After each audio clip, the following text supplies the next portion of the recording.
Buenas noches a todos. Vamos a dar inicio a la conferencia. Les agradeceré que puedan tomar su lugar. De parte de la Asociación Guatemalteca de Ingeniería Estructural y Sísmica, les damos la más cordial bienvenida a esta conferencia denominada Comentarios Estructurales sobre sótanos en edificios, el caso de Guatemala. Nos complace enormemente contar con su presencia en este evento. Agradecemos sinceramente el tiempo que han dedicado para acompañarnos en esta ocasión. Confiamos en que la conferencia que escucharán hoy será de gran valor para su desarrollo profesional y académico. Queremos agradecer a nuestros patrocinadores en este evento, el Instituto de Fomento de Hipotecas Aseguradas FHA, Cementos Progreso y Víctor Listo. Esta conferencia será impartida por el doctor Héctor Monzón de Spam. El doctor Monzón es ingeniero civil graduado de la Universidad de San Carlos de Guatemala en 1972. Tiene una maestría y una posmaestría en Ingeniería Sismoresistente por la Universidad de Stanford en California y un doctorado en Ingeniería Civil por la misma universidad. Se dedica principalmente a la práctica privada de diseño estructural en Guatemala. Ha tenido bajo su responsabilidad el diseño estructural de alrededor de 2 millones de metros cuadrados de construcción en numerosos proyectos de los edificios más importantes del país. También desarrolla proyectos estructurales que incluyen varios de los edificios más altos de San Salvador, Tegucigalpa, San Pedro Sula y Asunción, Paraguay. Su experiencia incluye diseño de reparación de edificios y puentes dañados por sismos y diseño de la readecuación estructural sísmica preventiva para edificios que lo requieren. Sismoconsult ha sido pionera en el diseño estructural de edificios con aislamiento sísmico en Guatemala y El Salvador. El doctor Monzón ha desarrollado y participado en estudios de amenaza sísmica para Guatemala, California, Macedonia y norte de Pakistán. Anteriormente trabajó como investigador y como ingeniero sismoresistente en prestigiosos institutos universitarios y firmas consultoras en California. Ha sido catedrático de cursos de ingeniería estructural en Guatemala en las facultades de la USAC, Universidad del Valle de Guatemala y en facultades de arquitectura de la Universidad del Istmo, Universidad Francisco Marroquín y Universidad Rafael Andívar en Guatemala. También fue catedrático de ingeniería estructural en San José State University de California. Es miembro fundador, expresidente y fue director de comités técnicos de archivos. Es miembro honorario de la Sociedad Geológica de Guatemala, miembro de la Academia de Ciencias de Guatemala y de la Sociedad Latinoamericana de Patología de la Construcción. Es miembro vitalicio de la American Society of Civil Engineers, miembro del Airfield Engineering Research Institute y del Seismological Society of America. Es fellow member del American Concrete Institute. Es miembro del Comité 318L del ACI de los Estados Unidos, expresidente del capítulo Guatemala de la ACI. Algunos de sus premios son Registro de la Sociedad Mexicana de Cemento y Concreto, Ciudadano Distinguido de la Ciudad de Guatemala, Ingeniero Distinguido del Colegio de Ingenieros de Guatemala, Medalla de Oro de la Asamblea de Presidentes de los Colegios Profesionales de Guatemala, Premio a la Excelencia en Ciencias de la Tierra, Sociedad Geológica de Guatemala y Premio a la Excelencia Profesional de Cementos Progreso. Sin más preámbulos, le dejamos la palabra al doctor Monzón y esperamos que disfruten de la presentación. Un aplauso, por favor. El tema que aquí me pidió desarrollar fue platicar algo sobre sótanos en edificios y específicamente en el caso de Guatemala, porque tenemos circunstancias bastante particulares que facilitan hacer los sótanos profundos, pero por otra parte nos da excesos de confianza que pueden a veces ocasionar problemas a largo plazo, pienso. Así que si me dan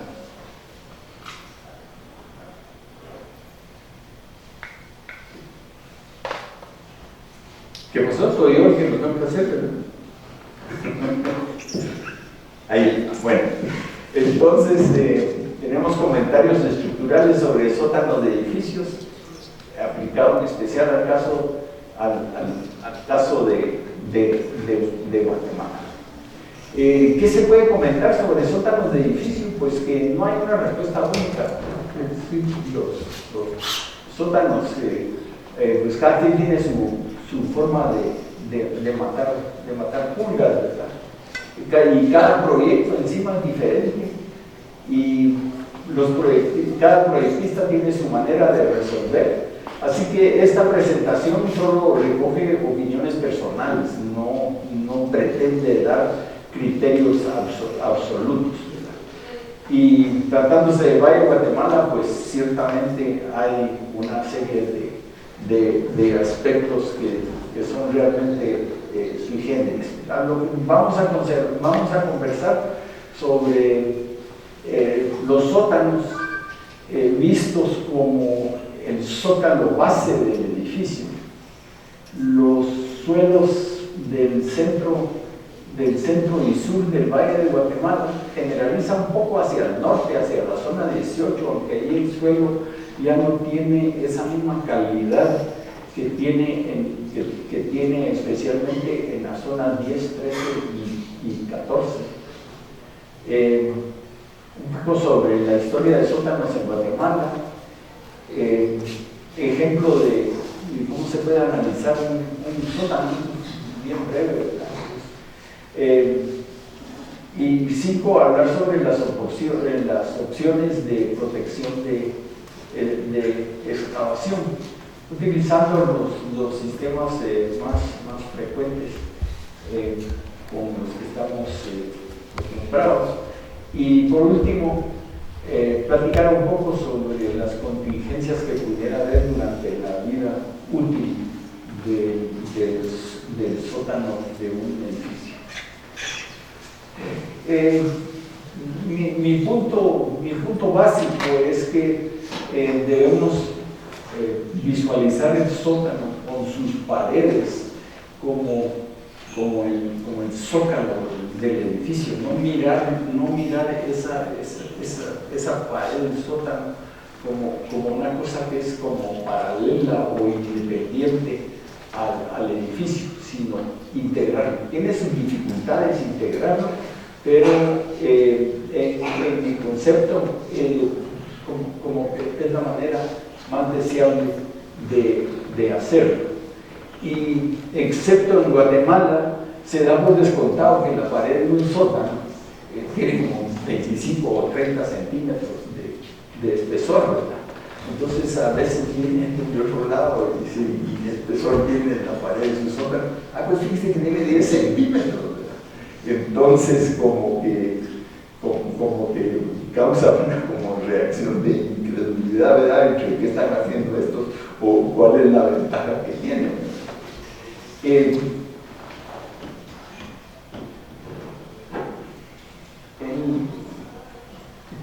Si lo queremos resumir, el sótano que estamos viendo es un recinto cerrado dentro del suelo y en general se plantea, esto es obvio, ¿verdad?, dentro de la excavación, pero en este caso un cajón que está integrado a la estructura general. También este cajón suele a veces considerarse como solamente una cáscara que hay alrededor y el edificio está metido adentro de ese recinto cuadrado, pero sin estar integrado a las paredes.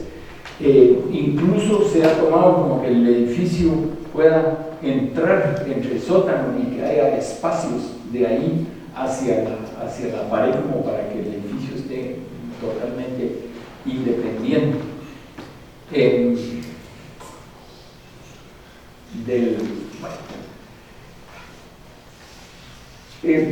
Podemos hablar un poco sobre la estructura de las paredes del sótano y el suelo interactuando. Para ello, si vamos a tomar en cuenta las paredes del sótano y el suelo circundante, que al final vamos a ver que no siempre vamos a tener el suelo circundante todo el tiempo y toda la vida útil del edificio, porque aunque hoy no haya sótano, dentro de X número de años no saben el sótano de la vecindad, ¿no? Entonces todo esto se queda un poco el aire, pero suponiendo que está el edificio metido dentro del suelo, una cosa que le podemos solicitar al ingeniero geotécnico es que nos dé el módulo de reacción del suelo para visualizar el suelo como que fuera un resorte elástico. Entonces el ingeniero geotécnico nos va a dar ese resorte elástico imaginario en 1 metro cuadrado de suelo. Entonces nos va a dar tonelada por metro, que son las dimensionales de un resorte por metro cuadrado. Por eso es que a veces cuando nos dan el cubar nos dicen tonelada por metro cúbico, ¿verdad? Y uno se queda pensando por qué por metro cúbico, pero es metro por metro cuadrado. Para lo que nos interesa esto es para la reacción horizontal que pudiera hacer el suelo sobre esa caja de sótano, esa caja de sótano que tenemos. Entonces, podemos establecer reacciones normales a la pared solo compresiva. Es decir, cuando recurrimos a nuestro sistema que tengamos para hacer el diseño del edificio, pues se le define que el resorte solo trabaja en compresión, ¿verdad? Que ese resorte nunca trabaja en tracción. Claro que también podríamos añadir esa función de resorte paralela a la pared. No sé hasta qué punto es hilar ya demasiado fino, como dice ahí, y nos quedamos en ese caso cuando vamos a utilizar eso, porque vamos a ver que no siempre podemos o debemos utilizarlo. Nos quedamos con esos resortes que son perpendiculares a la pared.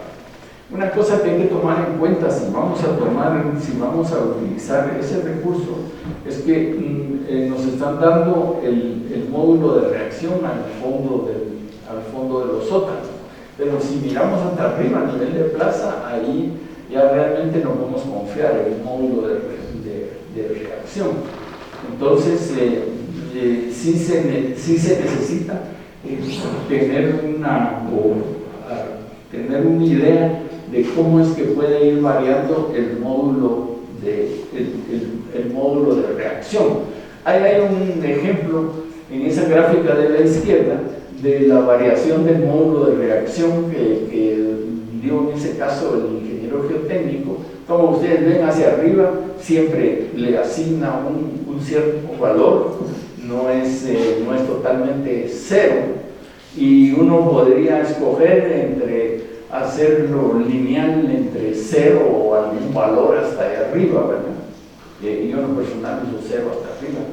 O usar algún otro tipo de función, por ejemplo una función parabólica, y eso vale la pena si son bastantes sótanos. Entonces, ¿cómo establecemos un resorte? Pues podemos poner resortes en determinados puntos de la superficie, y para eso usamos el U sub A que nos da el ingeniero geotécnico y lo multiplicamos por el área tributaria, el área tributaria de pared. Si nuestra pared es delgada, posiblemente no utilizaríamos toda la altura de piso a piso, sino que lo multiplicamos por algún coeficiente mágico, ¿verdad? Casi como 2/3 o algo por el estilo, para tomar en cuenta un poco la flexibilidad que pudiera tener esa pared delgada normal al suelo. Lo que sí es importante es asociar todo eso con las propiedades de rigidez del propio muro, y nos interesan la vertical y la horizontal, la perpendicular no, ¿verdad? Es decir, ahí está con nomenclatura de ITAMS. El F11 es para los pies o segmentos de pared, es lo que nos dan en la dirección horizontal, y el F22 es para la dirección vertical. Esto sí es importante en el caso de integrar la pared a la estructura del sótano, de tenerlo para toda nuestra cáscara perimetral de sótano. Pero antes de considerar el análisis de esa estructura integrada de la que estoy hablando, miremos el caso del Valle de Guatemala. De esto ustedes conocerán bastante de esto, pero sí creo que es importante como repasarlo, ¿verdad? Entonces, realmente nuestro valle es una maravilla geológica, un documento muy interesante y está descontinuado y que es bien difícil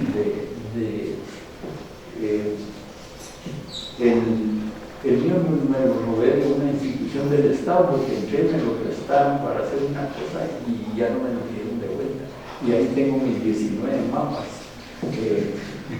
que de otra razón están perdidos desde que el doctor Muñoz dirigió ese trabajo en el INSUME en 1978. Un trabajo realmente increíble sobre aguas subterráneas del valle. Entonces estudió las isopacas, estudiaron a profundidad cuáles son los estratos que hay hasta la base rocosa y identificaron un montón de fracturas, ¿verdad? No todas esas son fallas, a veces se tiende a llamarlas fallas, ¿verdad? Pero en primer lugar es una zona de falla. Y en segundo lugar, muchas de esas fracturas identificadas ahí son fracturas en el suelo, ¿verdad? Es decir, se nos cae la taza al piso, se rompe pedacitos, entonces hay un montón de fracturas por todos lados. De esos mapas, tal vez el que interesa para lo que nosotros queremos es, creo que es el mapa número 11,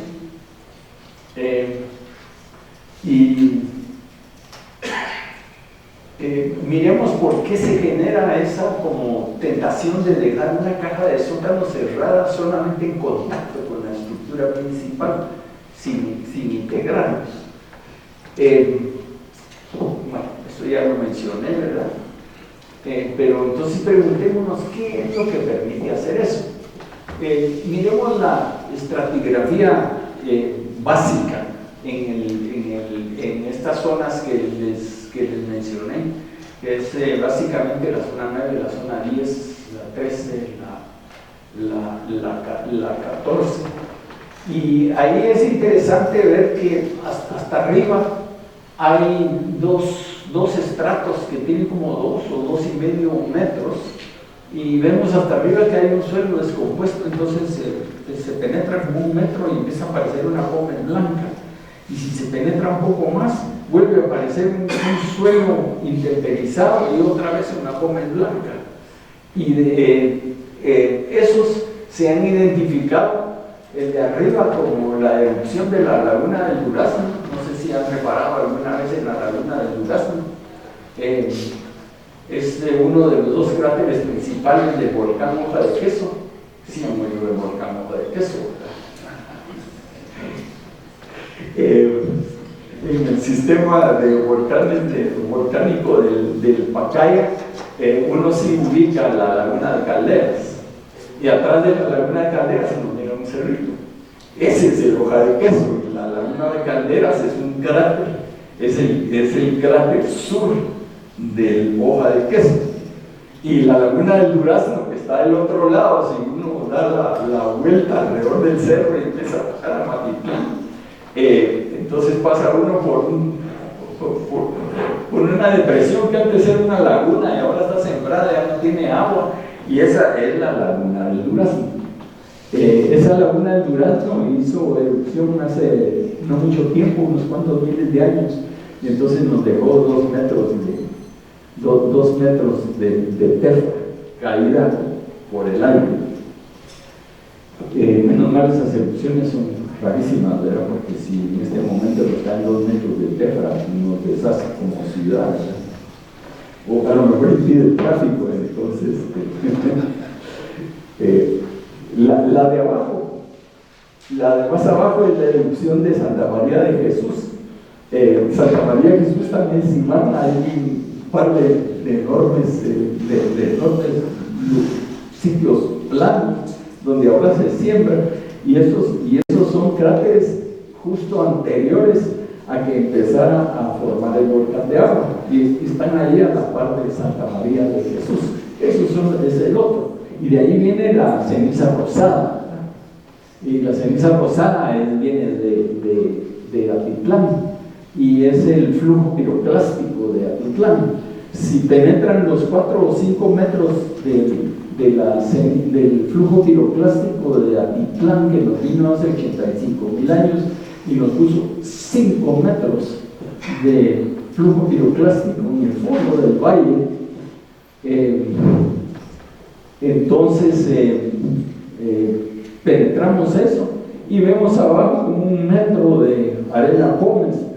Esa arena pómez es de la misma erupción de los Chocoyos, solo que es de la fase 1 de la erupción, lo que vino por Tefra. Entonces eso tiró 1 metro de pómez en el fondo del valle y después lo llenó con un flujo piroclástico. Imagínense un flujo piroclástico que se viene desde Atitlán y nos llena con 5 metros de espesor. Y esos flujos piroclásticos llegaron hasta Huehuetenango por un lado y hasta el rancho por el lado oriental. Increíble cómo repartió esos 280 kilómetros cúbicos de magma que repartió por toda la República, ¿verdad? Si sucediera eso hoy, nos deshace como país, ¿verdad? Debajo de eso hay un paleosuelo que se le llama el paleosuelo Molino, porque lo fueron a descubrir allá por el río Molino hace 50 años, y debajo está el material que nos interesa, que es material selecto. Estos son erupciones de la caldera. Estas son erupciones de la caldera de Amatitlán, que tienen entre 1/5 y 1/4 de millón de años, y parece que son dos erupciones principales, ¿verdad? Entonces, ocasionalmente tiene uno la oportunidad de ver ese relleno, por lo menos la parte de arriba del relleno piroclástico. Y cuando miran ustedes ese espesor ahí, dicen, mira la parte de arriba, ¿verdad? Y es ese material. Entonces, por ejemplo, eso es para hacer ahí están los agujeros de los pilotes y el cimiento del puente del puente Naranjo. Pero vean ustedes los cortes, ¿verdad? Es decir, ¿cómo se puede hacer ese corte vertical? Y miren ahí el vehículo como referencia, ¿verdad? Por allá arriba hay otro vehículo, y este es un flujo piroclástico muy denso, de hecho casi con los ojos cerrados, que les da 60 toneladas por metro cuadrado utilizables, porque eso es con el factor de seguridad de 3 que usan los técnicos. De manera que es un suelo verdaderamente sorprendente, ¿verdad? Entonces, en algún momento está la mega erupción, que no le han calculado bien el volumen, pero ha de ser un volumen así parecido al de los 300 kilómetros cúbicos. Y entonces parte de ese material fue expulsado en todas direcciones. El flujo piroclástico, ahí ni siquiera se está hablando de la primera etapa de la erupción. Generalmente son 2 etapas estas erupciones. Entonces, en la primera, que es la parte explosiva, entonces lo que tiene es una columna de unos 30 kilómetros de alto que reparte la tefra sobre unas áreas increíbles en este caso.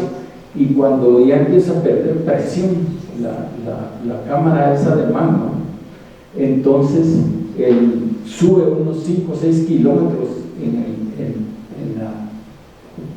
hacia arriba, y la columna colapsa y se viene de regreso en la forma de un flujo piroclástico. Y ahí en ese dibujo, pues ahí se dibujó el volcán de Agua y el volcán de Pacaya, pero no existían en el tiempo. Está como referencia, los debían pues punteados en vez de llenos. Están como referencia, pero no existían todavía. Entonces, eso llenó el valle el Valle de Guatemala, que siempre ha tenido ese camellón central donde está la avenida Santa Cecilia y la Reformita y todo eso. Eso es lo único que queda del afloramiento del basamento rocoso del Graben, ¿verdad? Entonces todo eso literalmente rellenó el Graben de Guatemala, y en el último $250,000 de años pues la erosión ha regresado bastante de eso hacia la caldera. La caldera, ese agujero, eso no tiene que ver con nuestros sótanos, ¿verdad? Pero lo que sucede es que si vamos a sacar de una cámara de magma 200, 300 kilómetros cúbicos de magma, se queda un gran vacío abajo. Y entonces, al final de la erupción, el terreno colapsa y nos forma esos agujeros gigantescos como Atitlán, Amatitlán, Ayarza, que es doble. Hay otro par de chiquitillos por ahí. Y como ustedes ven, si les llama la atención esa forma de tripita del lago de Amatitlán, es porque del norte le viene todo el asolve del Valle de Guatemala y del sur todo el material volcánico del Pacaya. Entonces el agua ahí está medio condenado, ¿verdad? Entonces en los próximos decenas de miles de años probablemente ahí lo vamos a ver.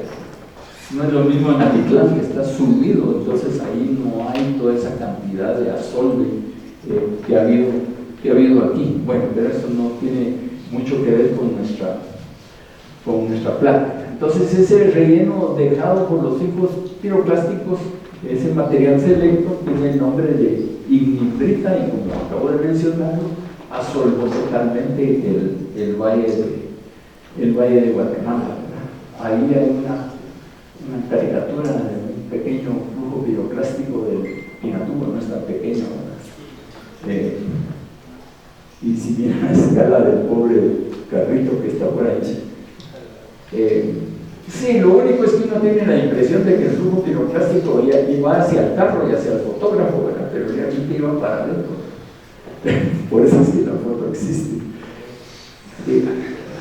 Pero da una buena idea del flujo piroclástico, ¿verdad? Pero si lo queremos ver en el Valle de Guatemala, pues si lo vemos aéreo desde el helicóptero ahí en el sur del valle, pues por todos lados miramos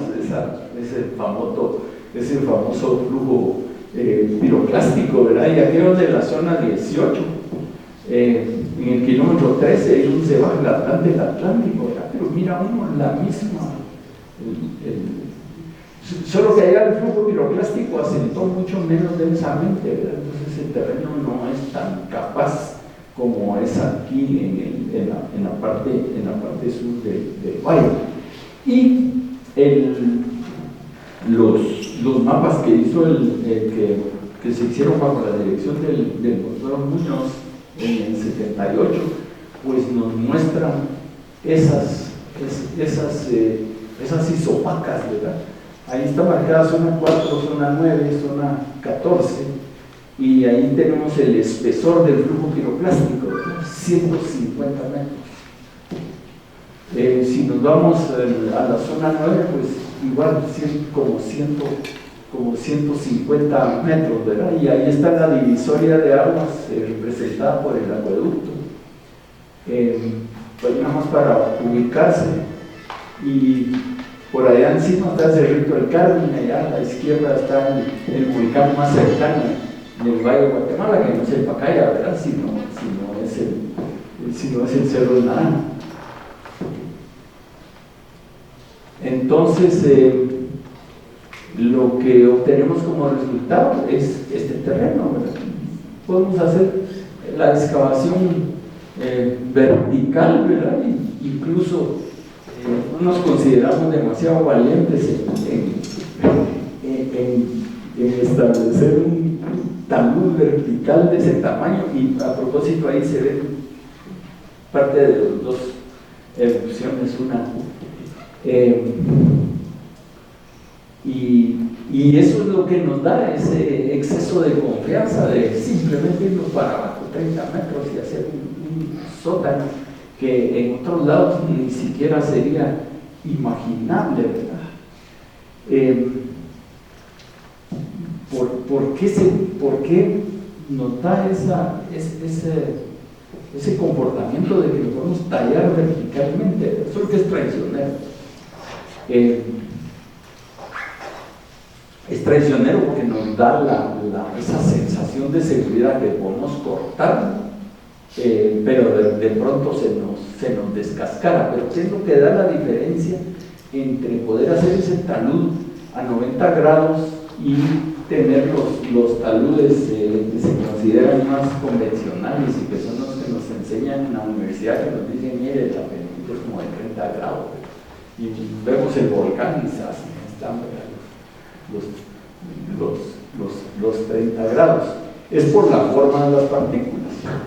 Incluso a eso se le ha dado el nombre de cohesión aparente. Hay un estudio muy interesante de Nick Sitar, se llama el vulcanólogo, geólogo, geotécnico, ingeniero geotécnico. Y entonces él le llamó a eso cohesión aparente. Es por la forma de la partícula, de las partículas del flujo piroclástico, que no son redondeadas como las que vienen en la tefra, sino que son esas formas angulosas, entonces traban una con la otra, y entonces actúan prácticamente como que tuvieran cohesión. También se le ha llamado cementación aparente. Entonces eso es lo que nos permite hacer esto, y el terreno ahí tiende a descascararse. Entonces uno de los métodos más eficientes que se introdujo Swismore a inicios, finales de los 80 o inicios de los 80. Entonces lo que podemos hacer es reforzar el terreno vecino, ¿verdad? Esa es la eterna controversia del vecino, que el vecino dice, es que usted se está colgando de mi terreno, ¿verdad? Y entonces es que se practica esa como extorsión de hecho que hay de que, mire, bueno, lo voy a dejar que usted meta esas cosas en mi terreno, pero mire, necesito, ¿verdad? Para cubrir mis riesgos y poderme ir a alquilar una cosa por otro lado, bueno, ya no voy a hablar más de eso. Solo son tristes experiencias, ¿verdad? Que uno tiene que como que y entonces dice, usted está colgando mi terreno. No, señor, yo le estoy reforzando su terreno. Mire esta viga de concreto reforzado, lo que tiene adentro, tiene hierros. Entonces es lo mismo. Yo lo que estoy haciendo es poniéndole un refuerzo a su terreno. Y entonces, como su terreno está reforzado, el terreno no se va a desmoronar. Y entonces nos da ese sistema tan práctico, y que es una de las instancias en donde lo más eficiente y lo más confiable es lo más barato, ¿verdad? Entonces no lo creen, ¿verdad? Ha de haber un truco escondido, ¿verdad? Entonces lo que no quiere es gastar pisto, sino ponerme eso ahí adentro de mi terreno. Y al final, cuando ya está concluido el sótano, pues de todas maneras va a tener las losas del sótano, y en ese momento pues los insertos ahí se quedan adentro, pero pierden su función, ¿verdad? Ya no se necesitan.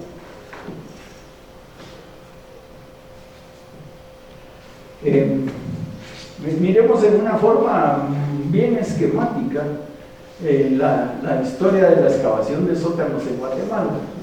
Pues lo primero que tenemos es el sótano ancestral, ¿verdad? Las catacumbas de las iglesias. Y tenemos algunos ejemplos más modernos, como por ejemplo el sótano del Palacio Nacional. Mismo Correos tiene un sótano, pero mucho se vale porque entre la séptima y la octava avenida hay un nivel de diferencia. Entonces, del otro lado uno entra directamente, ¿verdad? No es realmente un sótano. Y que a propósito, la Moni tiene que reforzar las columnitas y eso, porque si no vamos a perder Correos, por lo menos la parte de atrás.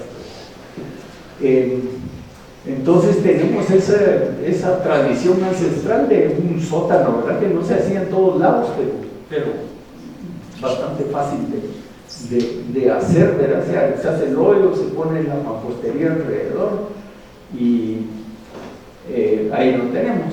En los 60 y 70 se empezó con los edificios que tenían los sótanos. Entonces ustedes miran edificios de esa época, entonces muy frecuente los sótanos, algunos especialmente en los 1980s ya tienen 3 sótanos, pero ya con 3 sótanos empiezan los accidentes. Y en el curso del tiempo, al tratar de excavar por lo menos de los 3 sótanos, no dejó de haber varios accidentes, algunos con consecuencias fatales, otros donde la suerte nos ayuda, ¿verdad? Por ejemplo, ahí pero estamos hablando de edificios de Zamorano, ahí en la quinta avenida. Ahí tenían los 3 sótanos y se derrumbó una parte, y fue a las 5:05 de la tarde. Y ustedes saben cómo son de puntuales los obreros de la construcción para cuando ya llega la hora de salida. Entonces salen todos de alguna manera instantáneamente a las 4:05, a las 5:05, ya no hay ni un alma, ya esa hora lo interrumpe. Hay otros también que sucedieron de noche, ¿verdad? Entonces llega el vecino y reclama y se mira el Mercedes-Benz allá abajo, en el fondo de la excavación del 3er sótano, la señora reclamando porque se murió su lobo. Todas esas cosas se fueron viendo en esa época. Y Boring propuso hacia el año 1988 el usar protección enclavada y una cortina de concreto lanzada. Y esa, uno de los primeros lugares que se utilizó fue en el Centro Gerencial Margaritas, porque la Torre 1 de Margaritas tiene 3 sótanos y esa se hizo sin protecciones y ahí hubo un accidente. Y eso puso consciente a la dirección del Centro Gerencial de Margaritas que algo había que proteger de alguna manera cuando se hiciera el otro proyecto de 5 sótanos. Pero cuando comparaban el 3er sótano y las paredes que hubo que construir en el 3er sótano, que hay que hacer la excavación sin protección y de ahí irse para arriba, ¿verdad? Y ahora con 5 sótanos, madre mía. Entonces lo que se propuso fue, mire, es que lanzado con este tipo de terreno solo necesita como 10 o 12 centímetros. El ingeniero pues cuando vio que era 12 centímetros la protección de 5 sótanos, creo que era año de Olimpiadas, y si hubiera ido a las Olimpiadas gana en salto ancho, porque sí, realmente él protestó contra eso. ¿Cómo me van a proteger 5 sótanos con una capa de 12 centímetros de espesor? Pero por el otro lado estaba la contraparte de eso, ¿verdad? Es decir, mire, si ahorita alcanza con 12, eso lo podemos costear. Entonces, al final, el ingeniero se convenció a a sí mismo que la seguridad dependía más de los insertos que fueran a hacer que del espesor de la capa de concreto lanzado, y así se hicieron los primeros proyectos de protección del sótano. Y para aquí vienen un par de comentarios. ¿Por qué menciono todas estas cosas, verdad? Y que se mencionan solo oralmente, ¿verdad? No saben en qué momentos sucede o no hacer por escrito, ¿verdad? Que ya ni siquiera uno recuerda qué pasó hace 30 años exactamente, ¿verdad? Pero es que siempre hay una reacción al avance de la tecnología, porque este tipo de protección es un avance tecnológico, no cabe ninguna duda. Y entonces esos avances tecnológicos usualmente suben los costos. Y al subir los costos, entonces el inversionista dice, pero ese costo se me va para arriba. ¿Cómo voy a competir en el mercado con esos costos que resultan un poco más altos?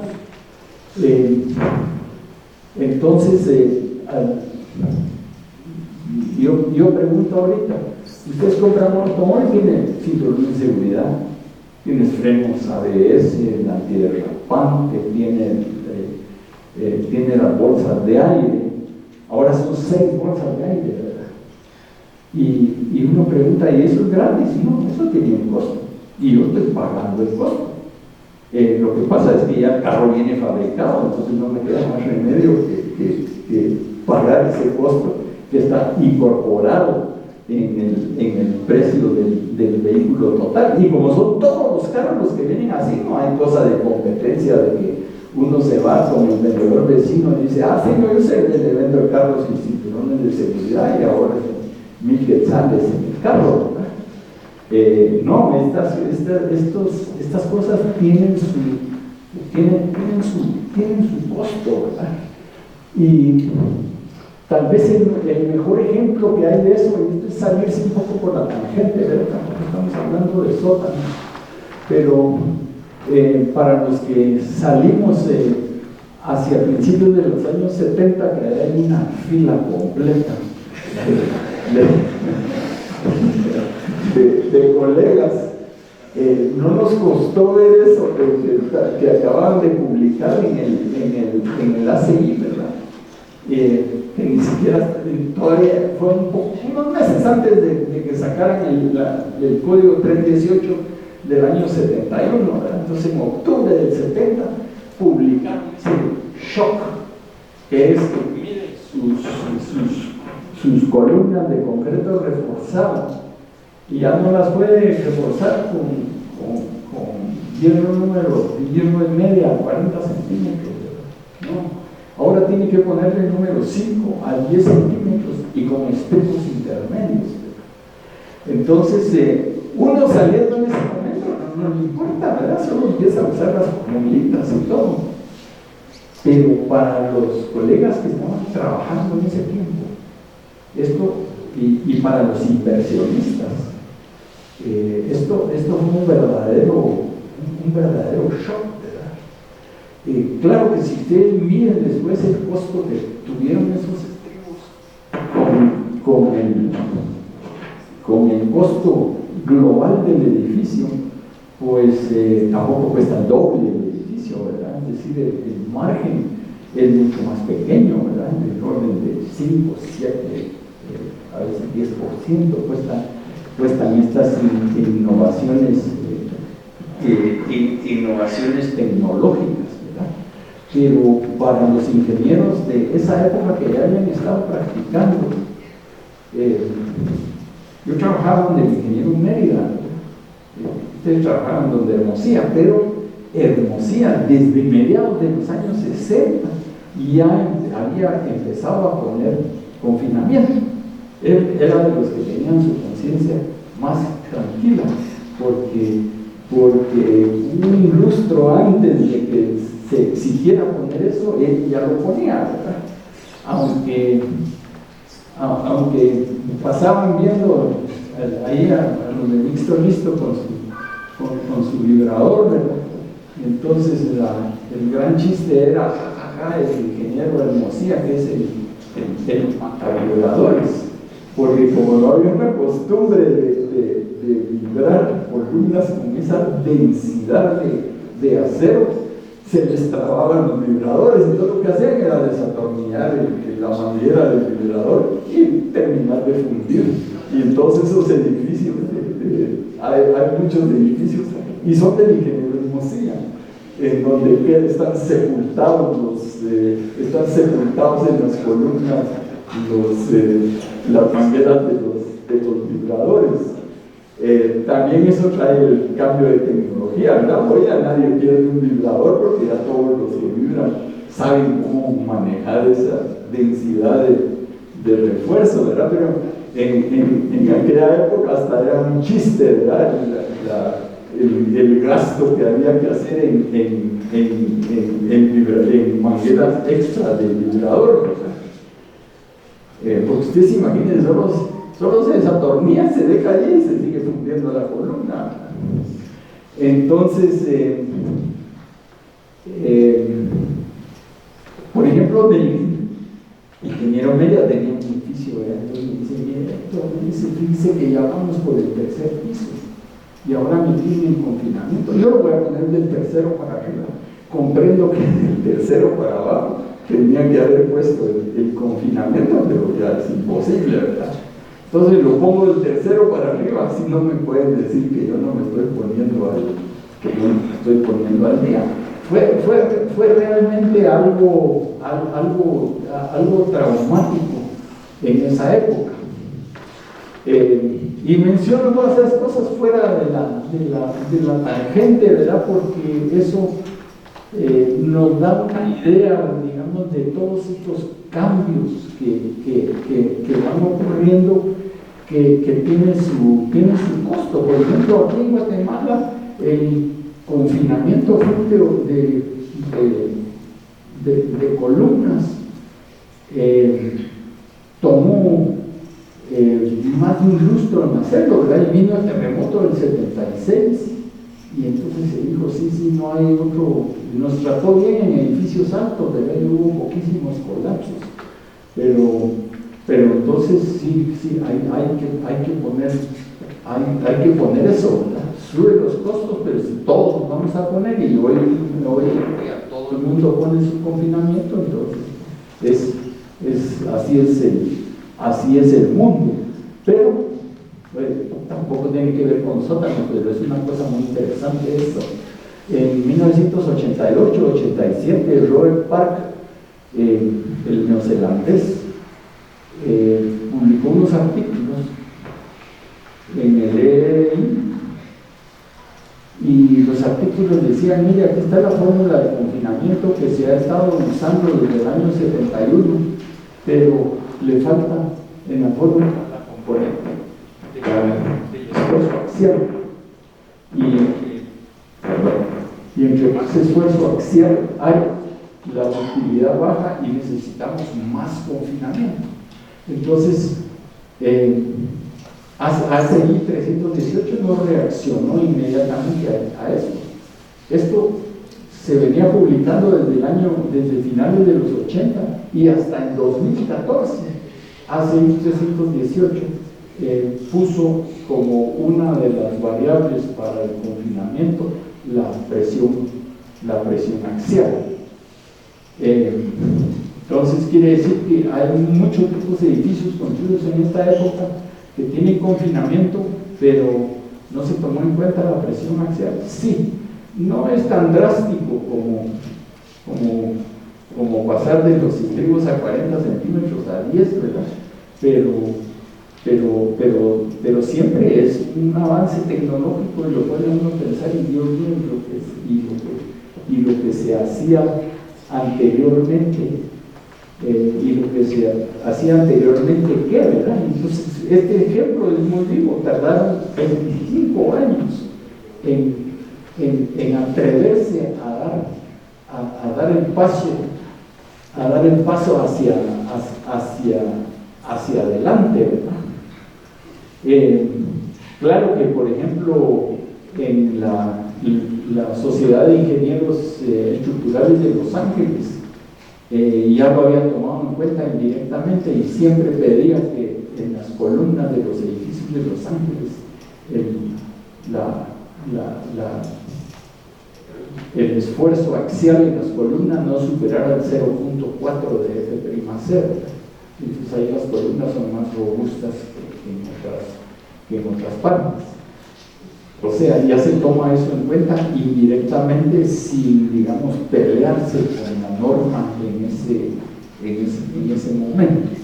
Bueno, todo esto viene a colación porque tal vez a veces se encuentra uno con cosas así, esto es más caro, esto es más difícil, esto no es tan fácil de hacer, pero a veces hay que preguntarse cuál es el momento de dar el paso. Entonces, hablemos de las configuraciones estructurales.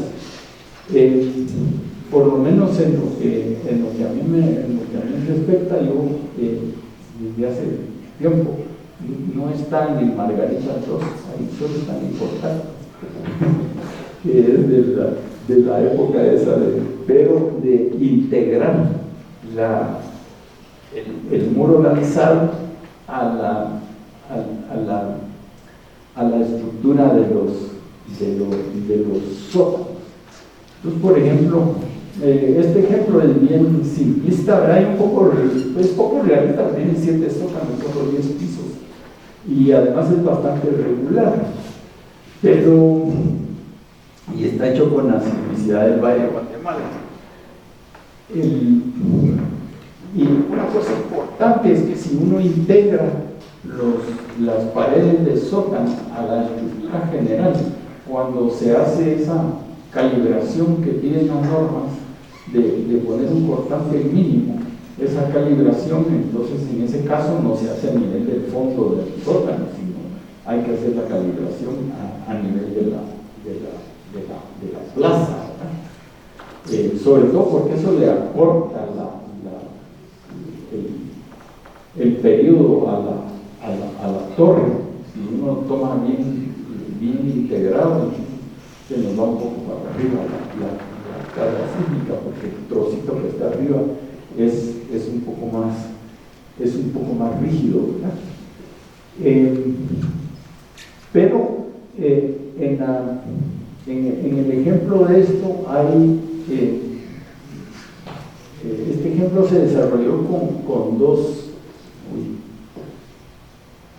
modas. Si ustedes se fijan aquí hay puesto un tramo corto, ¿verdad? Digamos del orden de la mitad de un módulo.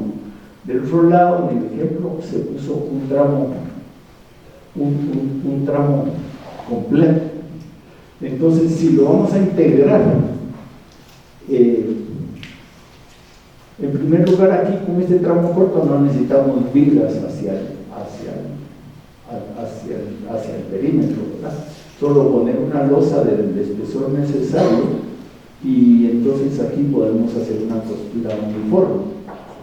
En este caso, cuando es un módulo completo, aunque la pared se puede hacer de tal manera que resista la componente de la reacción vertical de este tramo que tiene un sótano completo, por lo menos en mi caso, yo le pongo unos puntales a la pared. ¿Por qué? Porque uno dice, bueno, esto es demasiado, a mí mejor le pongo los puntales extra ahí para ayudar a bajar la carga vertical, ¿verdad?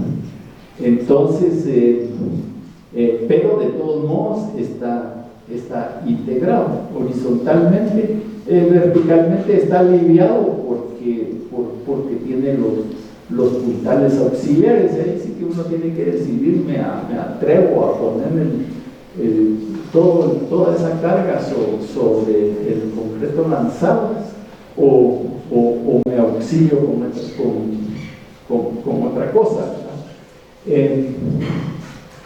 Lo importante al final es que si la losa es corta, uno puede con mayor confiabilidad omitir esos auxiliares y ponerla ahí. Al fin, si algo llegara a fallar todavía con 4 metros, les trabaja como medio de voladizo, ¿verdad? Así sacándose un rosario de la bolsa. Si el tramo es largo, entonces uno puede imprimir ese puntal junto a la cortina, ¿verdad? Ese diseño aplicado en diseño estructural en general, no solo para esto, sino en general, se llama el criterio CHM. Eso me lo enseñó Luis Felipe Mérida una vez que estábamos diseñando el voladizo del mismo hotel que tenía. El trazo de un hotel tenía 6 metros, ¿verdad? Entonces le dice directo que chequees esto a ver qué tal le sale, ¿verdad? Pero ahí se acuerda ponerle el factor CM. Sí, el chingado mío. Entonces ese factor CM siempre hay que tenerlo en cuenta, ¿verdad? Es decir,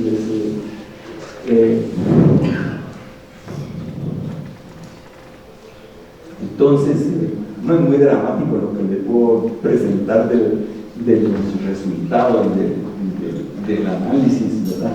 Pero digamos, si aquí vemos una de las paredes, y esta es una de las paredes que tiene puntales, ¿sí? Con puntales perimetrales.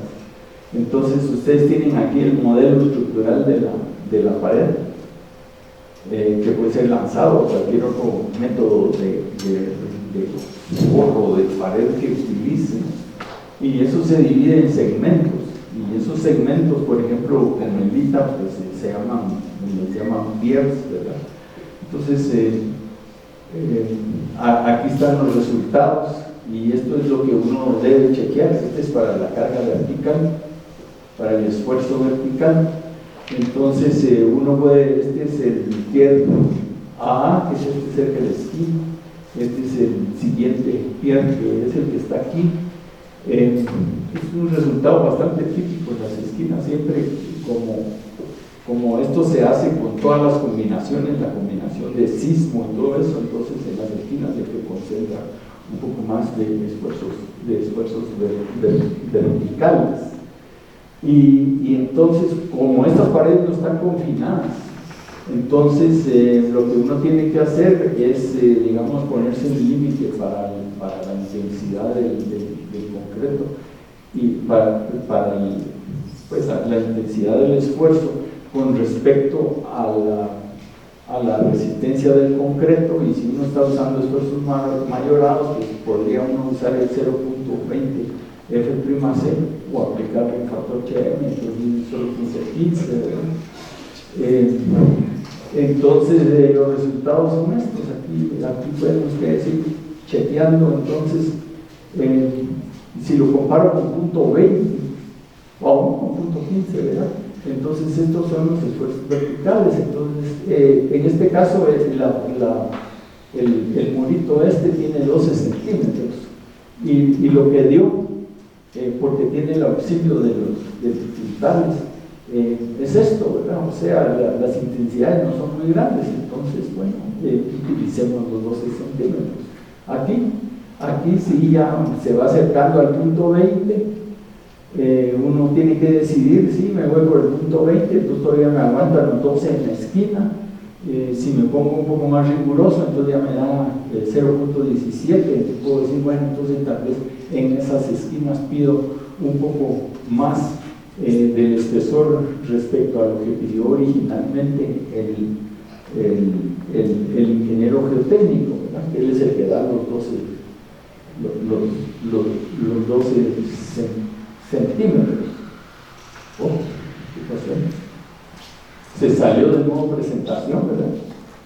Ahorita.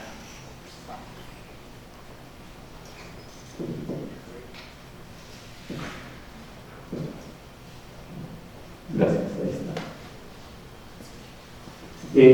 Esto es para los horizontales. En este ejemplo, no se usaron los resortes. ¿Por qué no se usaron los resortes? Lo vamos a ver al final entre las contingencias que uno puede tomar en cuenta al hacerlo. Entonces, en este caso, pues ahí están los esfuerzos horizontales, que si lo están comparando con esfuerzos mayorados, pues tendrían que usar phi por 0.53 de la raíz de F'(c), que para lo que se supuso en el ejemplo era 210, entonces son 6.5 kilos por centímetro cuadrado. Entonces ustedes revisan en sus paredes cuáles son los esfuerzos y dónde tendrían que aumentar de espesor en algunos casos. Este es un sótano un poco más complicado, esto viene de un caso real, ¿verdad? Entonces esto es para los esfuerzos verticales, y vemos nuevamente que muchas veces en las esquinas es donde se concentran esos refuerzos. Tiene un poco que ver con los momentos de volteo que le producen las combinaciones de sismo. Vamos a comentar ya para empezar a cerrar los sistemas de retención. Entonces, ¿cuáles son los posibles sistemas de retención que estamos utilizando y que vamos a utilizar ahora aquí en el Valle de Guatemala? Y estoy haciendo referencia al Valle de Guatemala, porque puede ser que si hacen un sótano que Quetzaltenango, que ahora estamos empezando a hacer, pues el comportamiento del terreno tenga sus diferencias, ¿verdad? Entonces, lo que tenemos ahí en la lista, en el menú, son los enclavados activos, los enclavados pasivos, cortinas de pilotes de retención, autoportantes, ¿verdad? Es decir, solo se pone el pilote y eso nos tiene que sostener la excavación hasta que le pongamos y esto no siempre es muy económico, ¿verdad? Al contrario. De ahí están las mismas cortinas de pilotes, pero sujetas con enclavados. Y cuando no nos dejan usar el enclavado, entonces hay que usar vermas de apoyo. Entonces, si miramos los enclavados activos, entonces vemos que la función del enclavado activo es que ustedes lo insertan, se inserta, tiene un bulbo al final, y entonces de ahí tensan el acero o la varilla de refuerzo del enclavado, y eso lo que hace es comprimir el terreno del vecino. Entonces, al comprimir el terreno del vecino, y por eso se le llama activo, no hay que esperar lo que pasa con los anclajes pasivos a que el terreno empuje y tenga que empujar un poco el enclavado para que tense el acero. Entonces eso, si se usan solo pasivos, como hay que esperar como no está pretensado, no lo tensamos, ¿verdad? Entonces hay que esperar a que toda la retención se da un poco, es cuestión de centímetros, pero al hacerlo, como tiene que expandir el terreno del vecino, entonces empiezan a aparecer fisuras misteriosas, ¿verdad? De mí se me rajó mi piso, se me rajó esto, se me rajó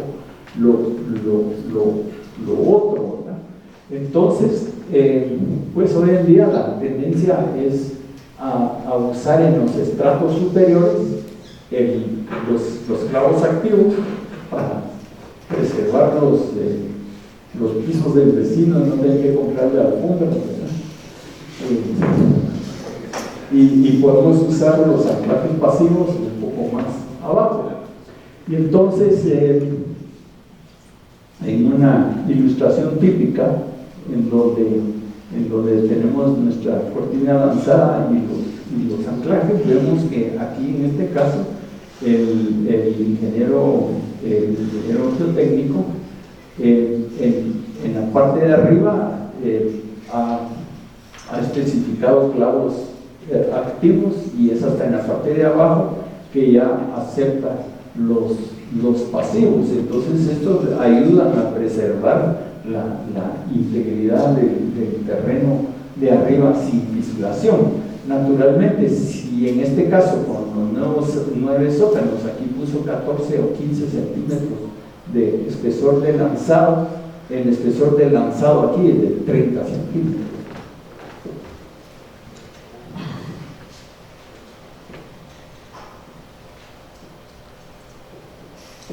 Bueno, para la famosa integración, ¿verdad? Aquí sí que hay que ponerse de acuerdo de alguna manera con el que va a lanzar, que ya no puede hacer un lanzado limpio, ahí voy de arriba para abajo mientras voy excavando, sino tengo que poner atención en dónde van a ir los pisos engrapados, ¿verdad? Entonces el lanzado sí pasa de corrido, pero el lanzador tiene que tener en cuenta tomarse trabajo adicional de dejar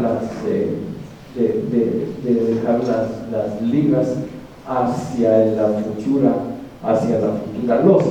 Y a veces uno especifica, por ejemplo, esto, y el lanzador dice: mire, yo quisiera utilizar esto porque me es más cómodo, más práctico. Entonces uno fácilmente lo puede examinar y decir: sí, mire, usted está en lo correcto, y utilícelo, ¿verdad? También lo que es sano es tener la parte superior del lanzado, especificarla bien. Por eso aquí dice en la nota 8, importante, todo en la nota 8, y ahí se le pide al que está lanzando en concreto que no se pase de esa cuota y que solo deje los anclajes hacia arriba. Entonces la losa de plaza uno bien la puede ir a rematar encima del lanzado, generando entonces la caja. Más incómodo de hacer, sí, es más incómodo de hacer, tiene costos adicionales, porque hacer toda esta operación pues tiene sus costos.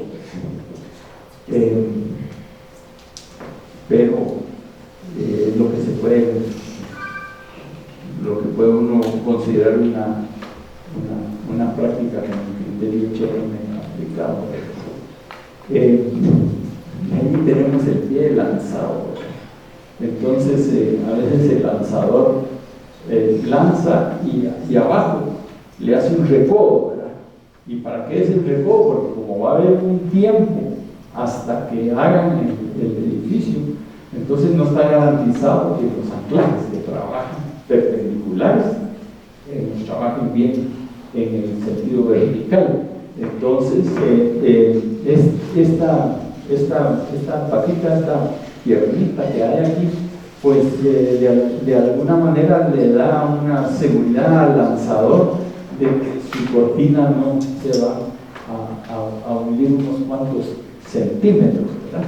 Sin embargo, esa patita cuando se viene a hacer todo el resto de las cosas es una verdadera incomodidad, ¿verdad?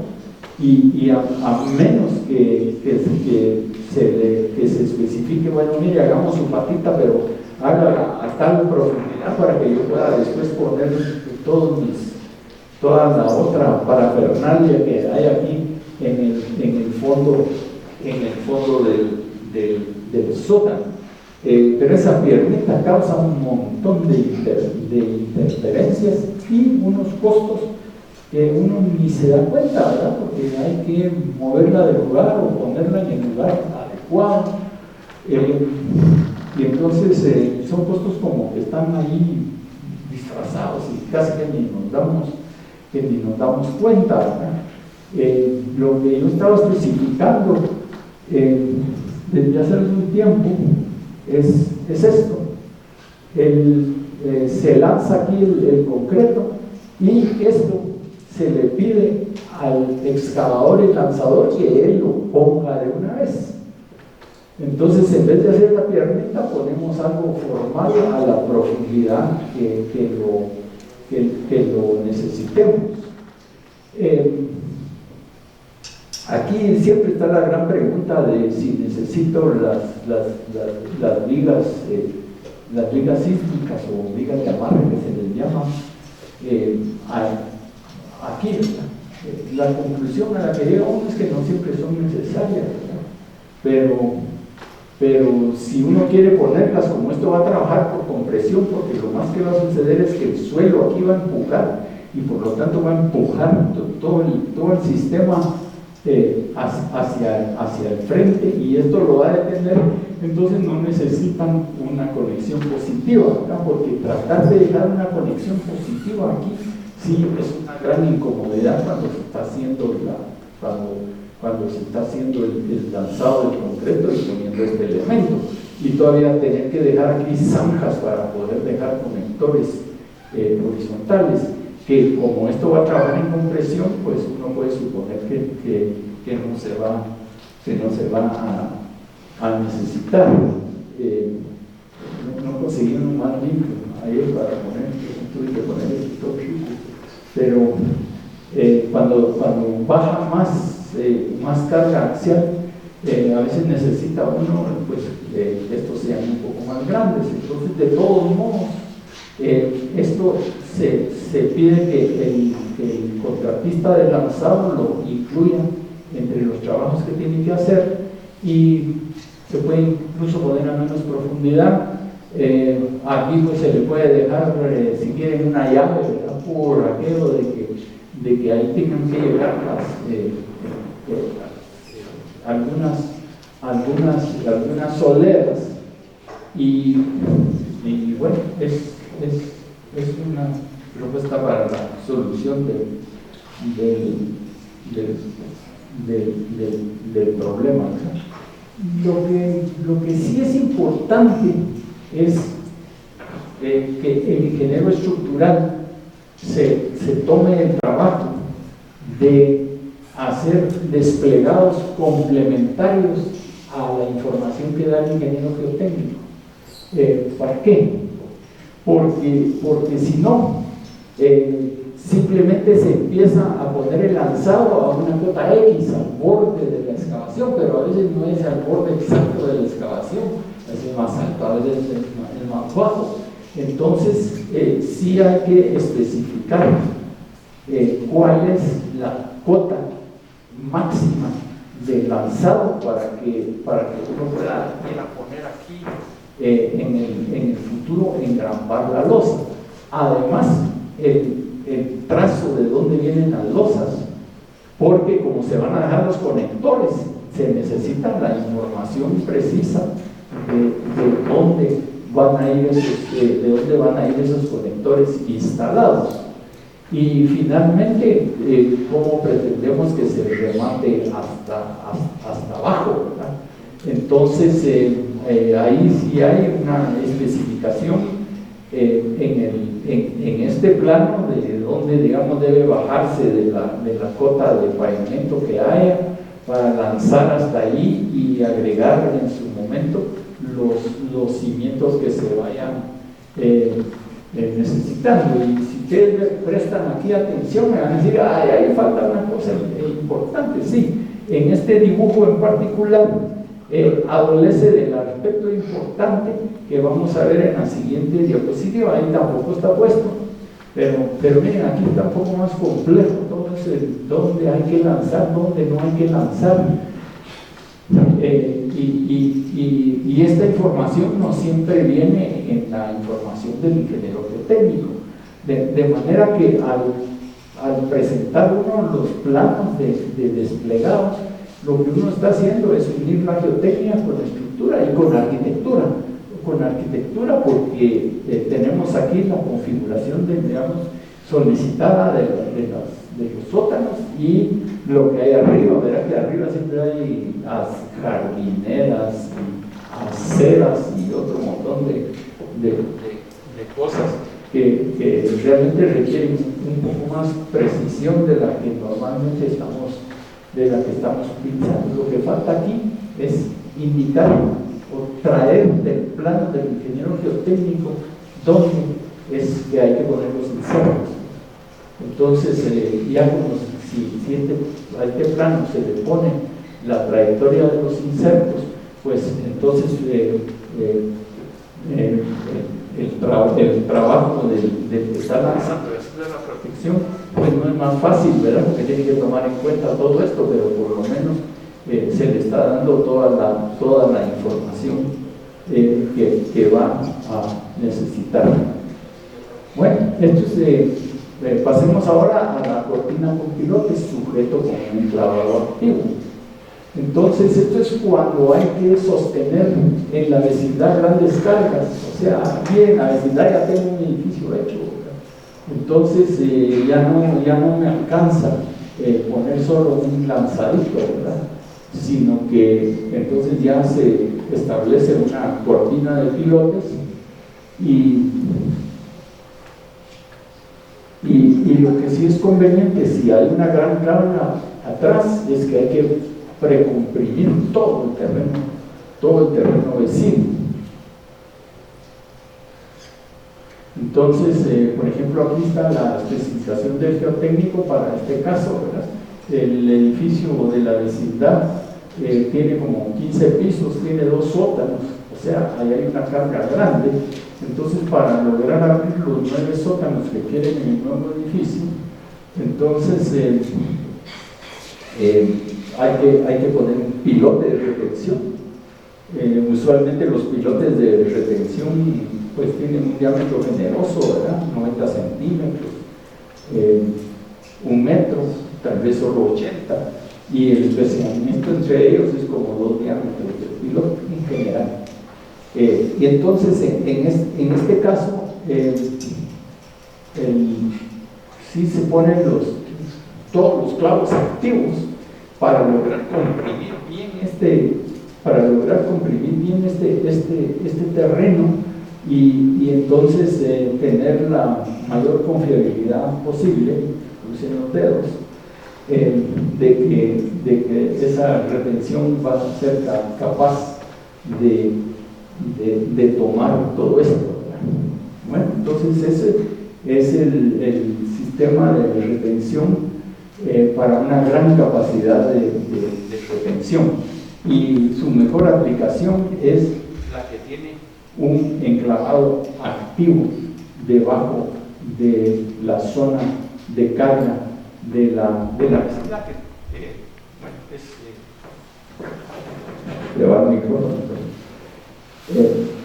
Entonces pasemos al siguiente. Ay Dios, esta es la pesadilla, no me dejan enclavar activo del otro lado, y el vecino no queda totalmente convencido de que eso es lo mejor para él, ¿verdad? Entonces no hay más remedio que si no me deja poner refuerzo abajo de su terreno, entonces yo de mi lado tengo que poner una tranca, y esa tranca es una berma.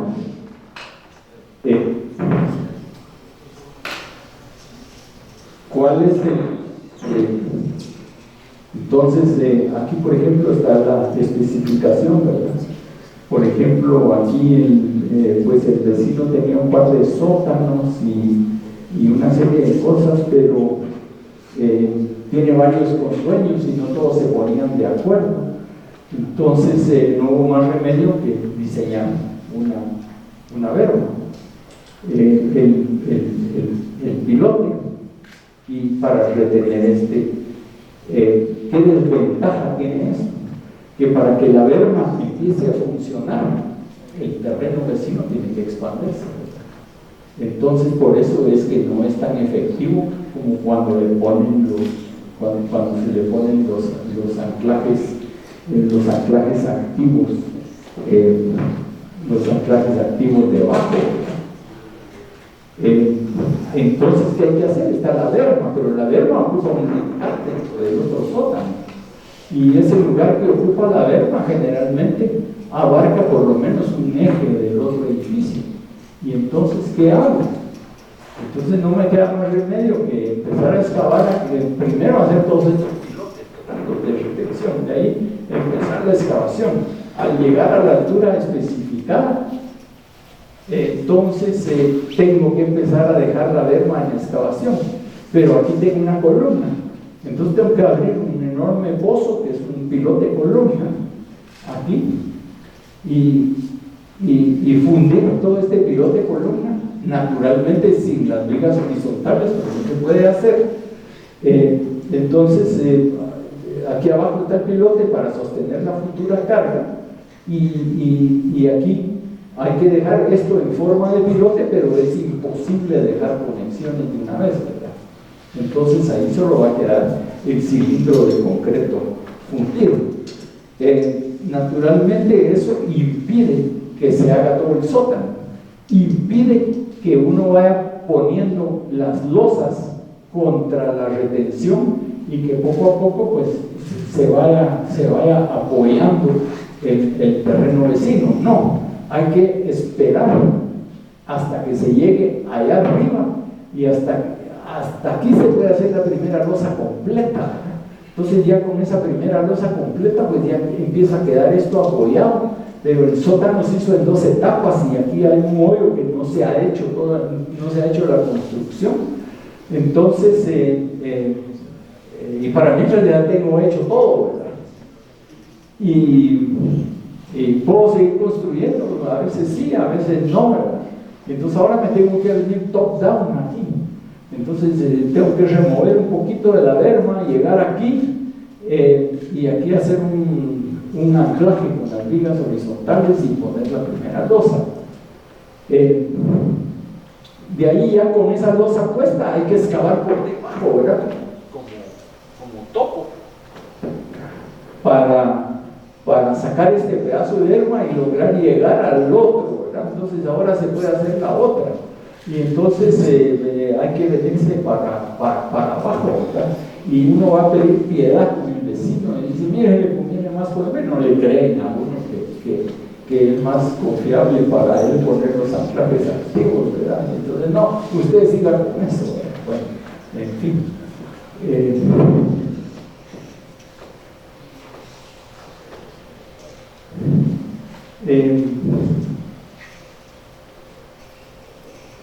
Ya hablé de los desplegados, ¿verdad? Pero en el caso de estos últimos dos casos que acabo de citar, los desplegados son aún más importantes, ¿verdad? Son indispensables. Entonces, especialmente en el caso de la berma, hay que poner un gran texto ahí en el plano, ¿verdad? De paso por paso, qué es lo que se debe hacer, en qué momento, etcétera, etcétera, etcétera, ¿verdad? Entonces, solo para comentarios finales, la función de retención durante la construcción es temporal, o sea que realmente al final son las losas las que van a configurar todo el sótano y los enclavados en cuanto ya está completo todo ese sótano pierde su función y claro, ahí se quedan sepultados, pero ya perdieron su función. O sea que en el futuro el vecino, si quiere abrir un hoyo, hasta le va a ser más fácil, y solo está la incomodidad de tener que ir sacando a veces en el acuerdo es cuando yo abra un hoyo, usted me va a hacer el trabajo de ir a cortar ¿cómo se llama? Los anclajes para puestos. Vamos a contratar a alguien para que cuando vaya llegando vaya cortando los anclajes.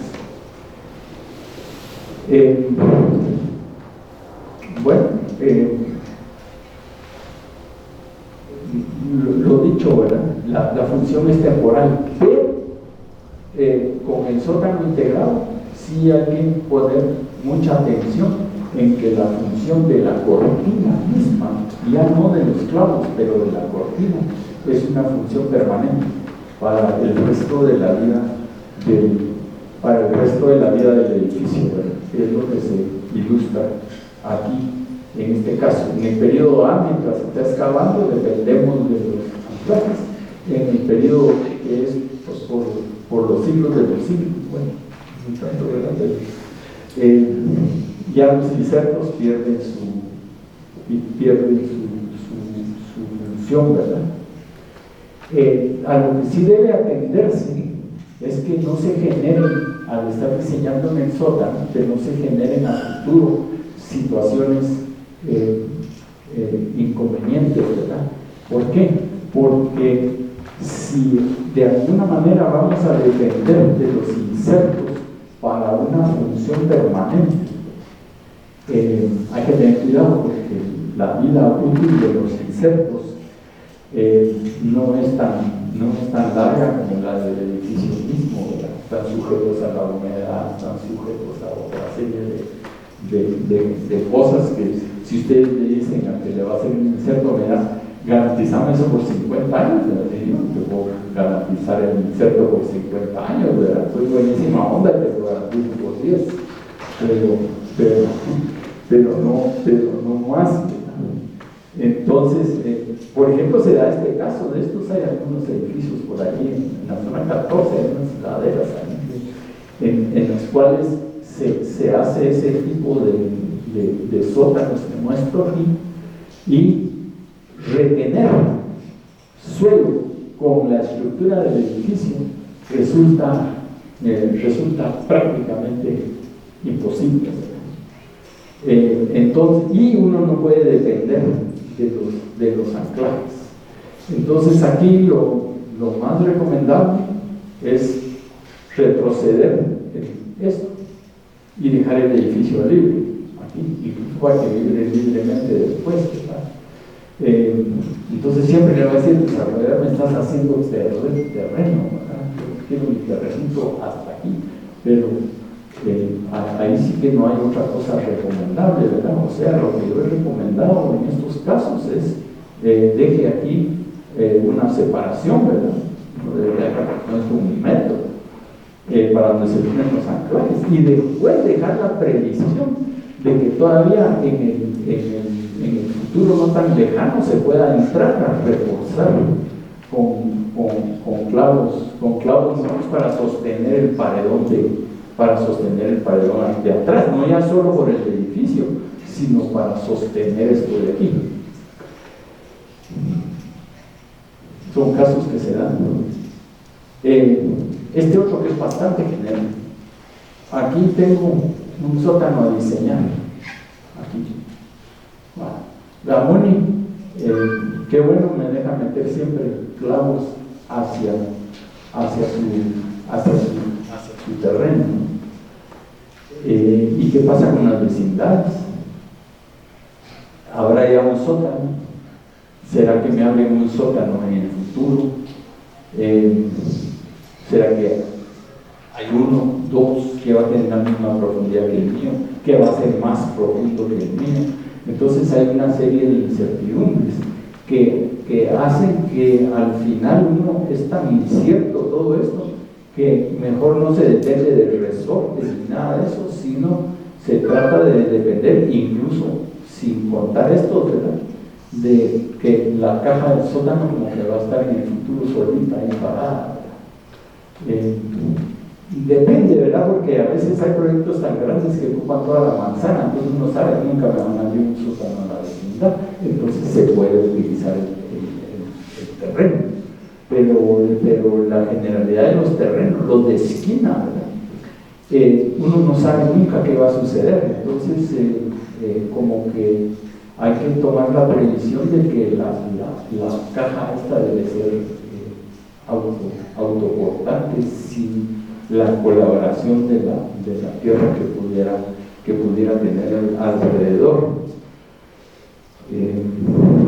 Bueno, esto es en general lo que tenía para decirles, y muchas gracias. Si tienen alguna pregunta, que me digan. ¿Sí? Buenas noches. Buenas noches. Gracias por la conferencia. Dice que está viendo un edificio que está en la Petata y la 44 calle, creo que es. Ellos están poniendo anclajes, pero tengo duda con lo que da a la Petata. esas condiciones de construcción. El terreno se mira bastante firme, pero digamos, tengo la duda dentro del proceso de construcción, porque están metiendo varillas en la petapa. ¿Están metiendo qué? Varillas en la petapa. Ya. Pero es nailing o son varillas. Porque en algún tiempo aquí estuvimos poniendo varillas. ¿Tienen activos y tienen ahí? Tienen ambos. Pues no le podría dar la respuesta, ahí depende de lo Pero que. digamos, ¿qué tan estable va a ser? ¿Qué tan qué? Estable. Pues ahí es donde el ingeniero geotécnico tiene la palabra. Ciertamente hay un montón de incertidumbres, ¿verdad? Y si uno tiene que ver con eso, pues de repente saca uno a bailar el factor TM, ¿verdad? En ese caso, el ingeniero geotécnico tiene que, en su análisis, entender que la condición. Buenas noches, muy amable. Buenas noches, muy amable por la explicación. En este caso, el ingeniero geotécnico tiene que entender y tomar en cuenta todas las condiciones más críticas que es trabajar sobre una avenida. En el caso que está explicando aquí el otro interlocutor, estamos trabajando sobre una avenida y en las otras colindancias pues estamos trabajando hacia las vecindades. Entonces el ingeniero geotécnico tuvo que haber considerado una condición importante en el tráfico constante que va a tener esa avenida.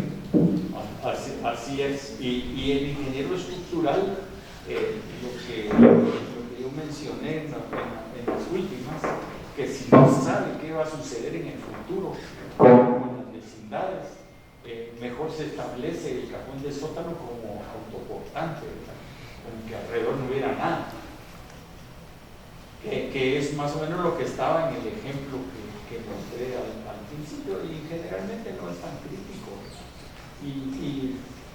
Lo único es que ahí va sacando uno la conclusión de que aquí sí aguanto con 12, aquí aguanto con 14, que me dio el técnico, pero aquí voy a necesitar poner 20 centímetros. Entonces,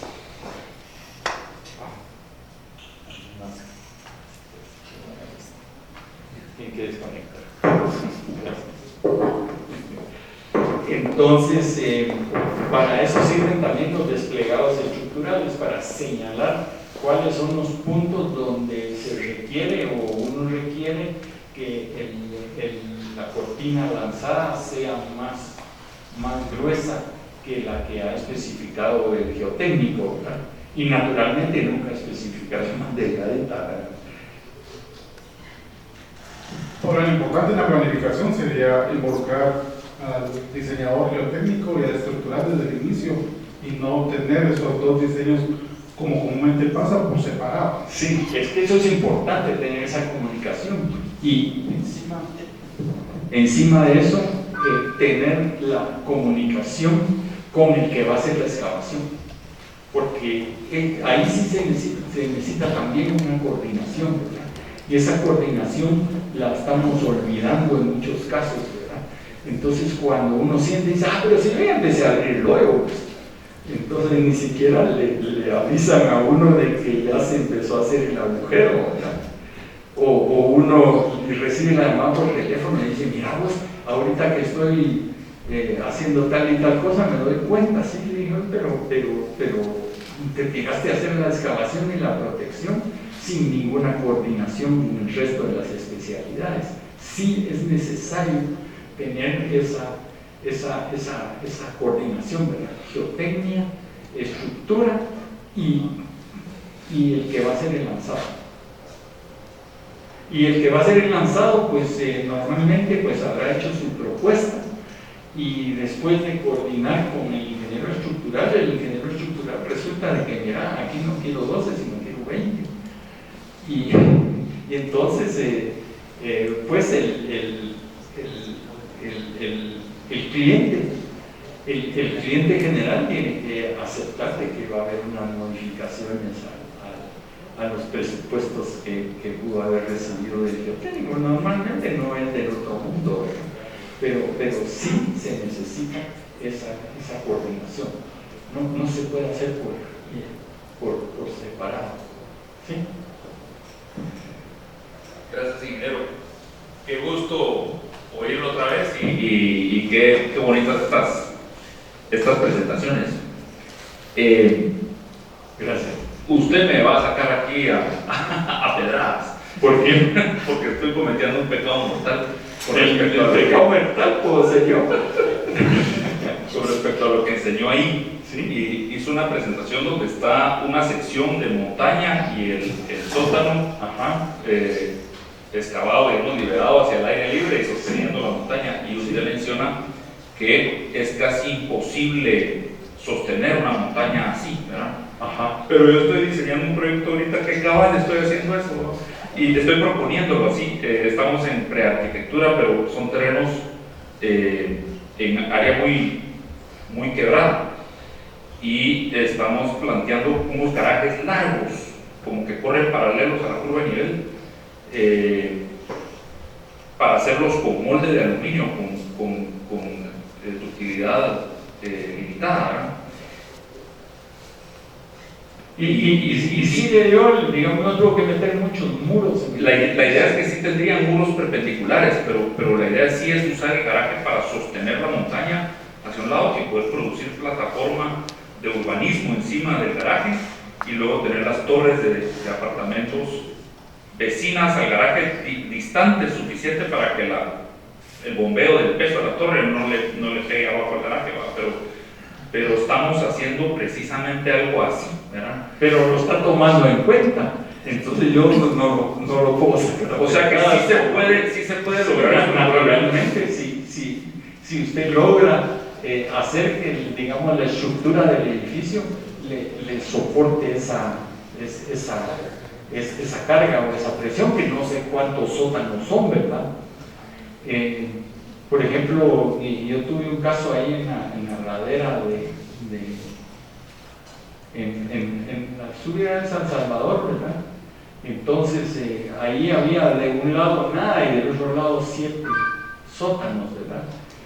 Y en primera instancia los que habían empezado a tantear eso no lograban sostener 7 sótanos. Tal vez yo no advertí eso también, no sé cuántos sótanos. Sí, no, este tiene una proporción más horizontal, digamos, serían 2 o 3 sótanos de 2,50 de alto, ¿verdad? Sí, entonces en ese caso es mucho más fácil de manejar, y lo que yo tenía en la cabeza cuando hice esto fue como que si fuera un pilar el sótano. Sí, entonces, por ejemplo, en este caso eran 7 sótanos, ¿verdad? Y no lograban retenerlo. Entonces me preguntaron, entonces yo la recomendación que di es retrocédanse 20 centímetros, ¿verdad? Y dejen abierto ahí, y pedí que hicieran doble enclavado donde ya tenían enclavado inicialmente, porque ahí encima todo ya estaba enclavado inicialmente, el paredón esperando el otro edificio, ¿verdad? Pero sí son las cosas que hay que tomar en cuenta, ¿verdad? Con 2 o 3 sótanos sí le creo yo que lo puede hacer, ¿verdad? Especialmente si su otro edificio es relativamente extenso. Pero si usted tiene una pared muy alta y poco espacio perpendicular, sí es sumamente, es difícil hacerlo. Claro que sí.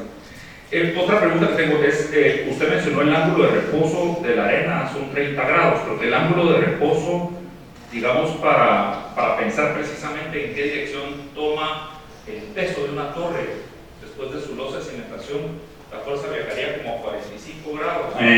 Muchas veces es más empinado, entonces puede tener hasta 60 grados. Hasta hacia 60 abajo. grados. Hacia abajo. Sí, para la transmisión de carga, ¿verdad? Sí, pues. Yo cuando hablé de los 30 grados fue el ángulo de reposo natural Sí, pues. de las arenas, que no tiene que ver con una carga de presión.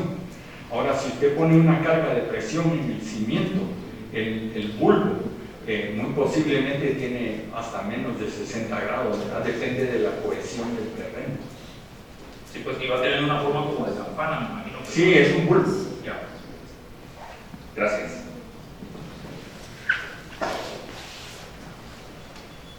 Bueno, entonces. Ya buenas noches, doctor. Dice que he tenido una duda con respecto aquí al Valle de Guatemala. Usted mencionó que, digamos, a 10 metros hay selecto, ¿verdad? Bueno, es un caso típico, no es un... Sí, pues, en ciertas áreas. Sí. Pues mi duda siempre ha habido respecto a la licuefacción de suelos. ¿Será que aquí en Guatemala, como está ese tipo de terreno, no existe eso con presencia de agua? Y, ¿sí? Ahí hay dos, digamos, dos factores, o dos aspectos que hacen que uno no tenga que tomar la licuefacción. Uno es porque si ese material tiene esas partículas que no son circulares, sino que están engrapadas entre sí, ahí la licuación del terreno es muy difícil. La otra es que cualquier ingeniero de pozos de chapeste, si nosotros le decimos de que la napa freática está ahí abajo a 60 metros, pues la verdadera napa freática está ahí abajo a 60 metros de profundidad, es decir, en las capas de arriba puede haber un montón de humedad, pero no está saturado el terreno. Entonces, como no está saturado el terreno, no se dan las condiciones para hacer la licuación. Eso y la forma de las partículas en general, ¿verdad? Entonces, creo que No se considera. que no se considera. Muchas gracias. Pues se va a Matitlán si lo tiene que hacer. Sí. Uy. ¿Qué tal, doctor? ¿Cómo le va? Gracias. No sé, hasta que usted me pregunte. Gracias por la conferencia. Muy ilustrativo. Una pregunta. ¿Cuál es su opinión de los sistemas de drenaje que se colocan detrás de las pantallas de Soy Ley y del porcentaje recomendado que es entre el 40 y 50% del área total? ¿Qué opina usted al respecto? Con los famosos drenes esos. Las pantallas completas, que son, digamos, como los geodén, que se colocan en la parte posterior, o sea, que son las franjas verticales completas o algunas veces inclinadas, Sí. ¿verdad? Que ocupan entre el 40 y el 50% del área total de las pantallas. ¿Qué opina al respecto? Así en primera instancia le diría que son medio psicológicas.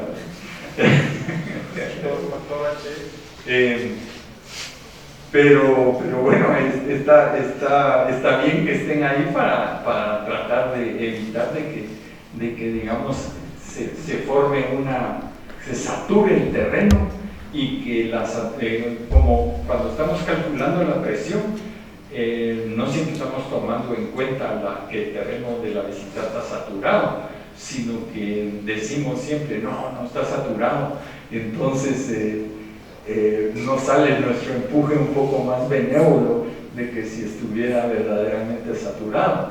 O sea, la respuesta que yo le puedo dar a eso es qué bueno que se toma la precaución y qué bueno cuando uno mira los drenajes, esos que nos están goteando, ¿verdad? Entonces, no sé si ese es el comentario que le pudiera hacer. Hay uno complementario, la famosa área permeable de la municipalidad, que están pidiendo un área permeable, ¿verdad? Pero el material ese, la imimbrita, es prácticamente impermeable, ¿verdad? Entonces, hasta cierto punto estamos haciendo algo psicológico, ¿verdad? Nunca va a permear el agua hasta abajo. Y lo que sí hay que tener cuidado es que, como es impermeable y el suelo tiene fisuras, entonces el agua que pudiera acumularse va a buscar las fisuras y entonces tubifica, que es lo que pasa en Villanueva, ¿verdad? Entonces en Villanueva, donde ese depósito de imimbrita es muy voluminoso, ahí eso es impermeable, entonces el agua se va a buscar las fisuras, y al buscar las fisuras, si tiene un barranco cerca, entonces tubifica. Y si usted mira los casos en que hemos tenido esos famosos hoyos ahí en la zona 6, siempre el barranco más próximo está a menos de 200 metros, ¿verdad? Ocurrió en el Milagro también, ¿verdad? Entonces, ¿qué tiene que el barranco esté ahí cerca? Que entonces el agua sí puede fluir a través de la fisura, y al fluir y poder salir en algún lado, erosiona y hace un túnel.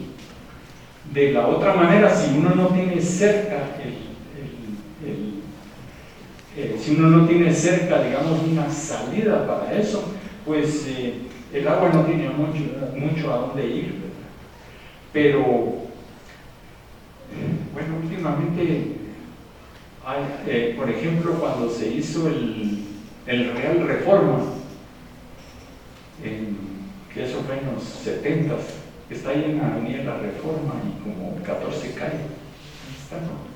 Entonces ese tiene, creo que 2 sótanos, y ya tenían excavadas las zapatas para hacer para fundir las zapatas, ¿verdad?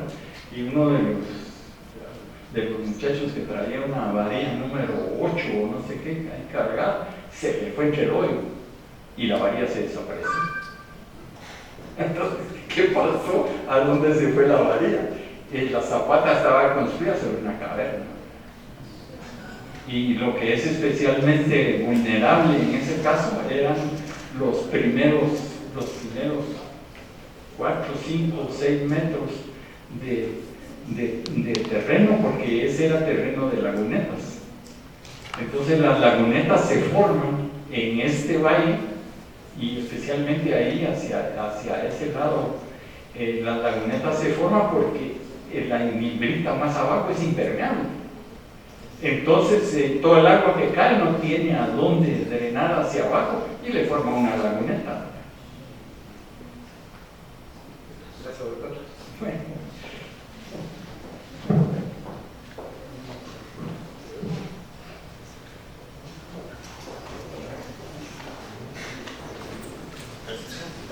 Buenas noches, doctor.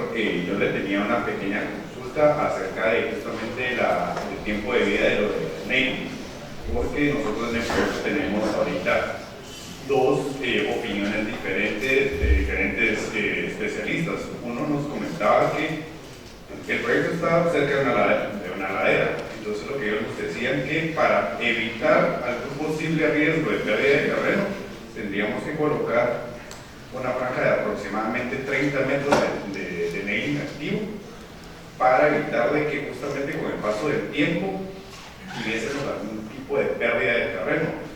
Mientras tanto, otros geólogos nos comentaban que esta pérdida de terreno sucede pues básicamente a lo largo, pero de demasiados años. Primero nos íbamos a estar en otro mundo antes de que nosotros hubiéramos podido ver esa pérdida de terreno. Y voy un poquito más a detalle justamente por el tiempo de vida que usted comentaba de estas obras, que no tienen un tiempo de vida tan extenso. ¿Cómo ve ese debate que nosotros tenemos actualmente? Como no lo conozco, no me atrevería a darle una opinión, ¿verdad? Porque estaríamos trabajando como abogados, ¿verdad? Dos situaciones y como 3 opiniones, ¿verdad? No sé cómo es el chiste, pero no se lo podría contestar.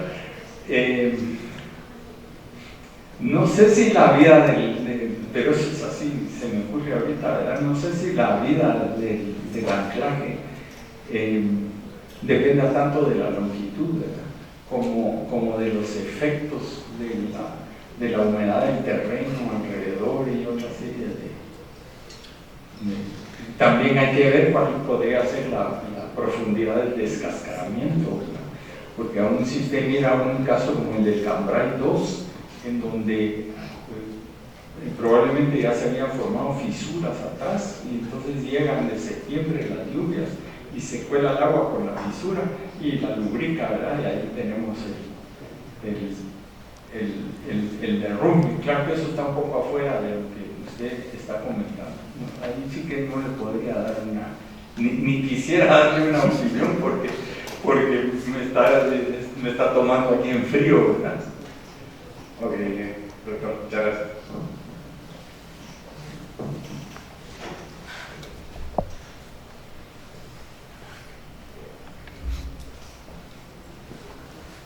Estamos.